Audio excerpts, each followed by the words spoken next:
Alright, a word of warning to you nerds out there. This is another armor apocalypse. And it actually features our first ever staff armored unit. So, this is gonna be fun to see how that works out. Alrighty, I guess we're gonna dive in and see, but hey, guys, no Fates or Awakening characters, you can stop complaining about that at least. So, I mean that jokingly, guys, I mean that jokingly, don't freak out over this, but special heroes to battle, what do we got here? The first one is adorable. Do you think I'll get any presents? Aww. I hope I do. You can have all the presents, okay, Faye? But also another green dragonstone for her, but also armored. Because of course. Now, one thing to note about the new trailers is that you can see the exclamation mark there, right? That is exactly what it is. That is a new ability. So whenever you're interested in new abilities, you can just look for that. But we also have Glittering Breath, which during combat boosts units' defense and res by number of allies within 2 spaces times 2. So think Owl Tome in a way. And the maximum bonus is +6 of to each stat, and also has the adaptive damage that we've come to expect from dragons. Luna as well, but defense and res bond 3 is in fact new. And well, it's around allies. She's already going to be around allies with that breath attack, so therefore that is a good A skill to have. She will have a lot of defense and res. It's just, well, it's an armored unit. So, of course, with armored units, we also get Vengeful Fighter, because why not? And then, of course, we also get Armor March 3, which, because why not? It's an armored emblem team, guys. It's armor everywhere. Everyone loves armored units, right? I'm sure this is going to go over well. But at least they're adorable. Especially her. She's really cute. And I'm also really liking the selection they went through. I unfortunately got spoiled to what was completely... Oh, God, she's so cute! Completely in this banner, but hey. We also have Sparkling Gallantry. It's tough to move around in, but this holiday getup is good on defense. Yep, that's right. Another Ephraim, but also, it's honestly something I'm okay with. He looks very, very festive in everything he has here. He also has a festive weapon as well in Festive Sigmund, which accelerates special trigger.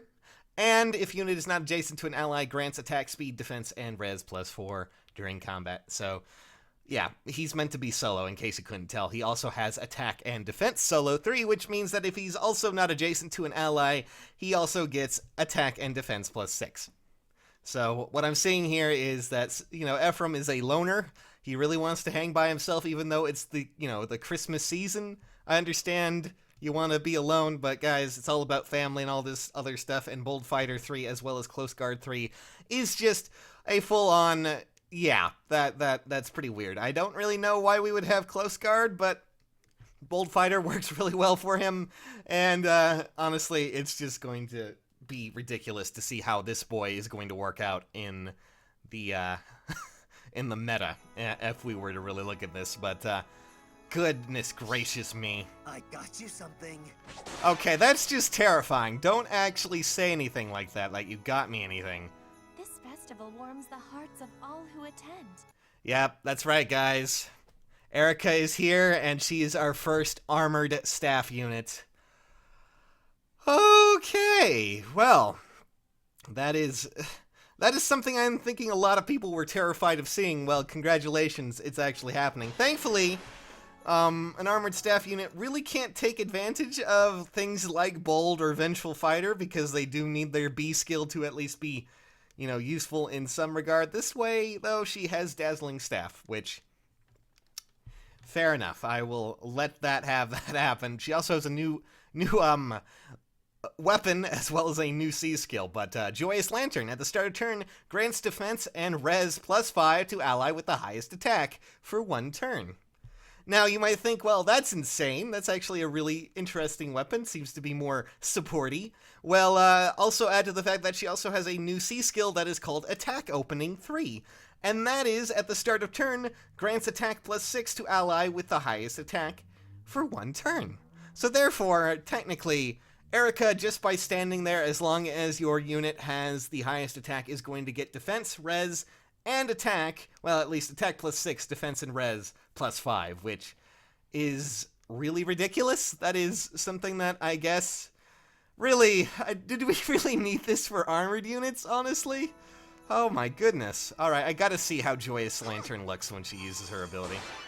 Ah, there's presents. I guess that's just what it is. Alright, so I'm just going to point this out as well for those who are interested. It looks like your next Tempest Trial free unit over here is actually going to be Cecilia, and she is going to be a throwing star unit, but chances are an armored throwing star unit, a colorless, throwing star unit that's also armored. So, all in all, it's another armor apocalypse. We'll have to wait and see if this is going to be as, as powerful and as potent as before. We're going to have to check and make sure that these characters, what their BST is going to be. But I will say, out of everything so far, it just looks like, obviously a lot of you are probably going to be going after a certain character, I'm sure. That, of course, is, right now, I'm really fascinated by Erica. She is going to be the unit I'm really fascinated by and really interested in, because our first staff armored unit. We were waiting for this. I know a lot of you were making jokes about this, but it looks like it's finally happened, and she looks to be an excellent buffer, just as she is. I'm not really sure how well it's going to pan out when you need a heal or anything like that, or if anything, it's too crazy, but she's just designed to be around and buff one unit in particular, it seems. It's really quite potent, though. That is really quite impressive. I will say, outside of those two, when it comes to this, it's really tied between Ephraim and Faye for me. Faye and Ephraim seem to be really great armored units, at least in some regard. They Festive Sigmund has a lot of benefits just by being alone, as well as the attack and defense solo, which I'm sure a lot of you might not actually be using on Ephraim. But with Bold Fighter, Close Guard, he's going to be an already substantial unit, and we haven't actually seen his stats either. I'm sure someone can probably, glean that little fact from what is available from his actual attack here with Dragon Fang. Let's see.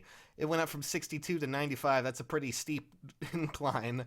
And then, of course, we have Faye, who, I would say probably is, is very dependent on being around armored units. Seems more towards that kind of thing. Seems more towards, being an enemy phase unit, just based on Vengeful Fighter and all these other things. But at least she seems to be having fun. She's really enjoying herself right now. And, well, Defense and Respawn 3 should be useful for some people. I'm not really sure if you're really going to be going too crazy for it. At least it doesn't seem to be as potent or as broken as last year's Christmas banner, which introduced Vengeful and Bold Fighter. I guess it just makes sense that we get a return to that. But, well, that is about everything. And, of course, Cecilia, I'm going to wait and see what exactly she has on her, but it's very odd that we have another armored unit, but at least you're getting that one for free.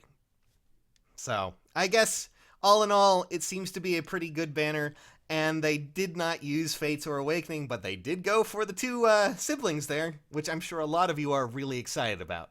However, that is basically it for this banner, guys. What do you think? Are you guys happy with the new banner? Are you going after any of these characters? Are any of them as exciting as you are expecting them to be? Or, well, are you going to be skipping and waiting for New Year's or Beast Stones?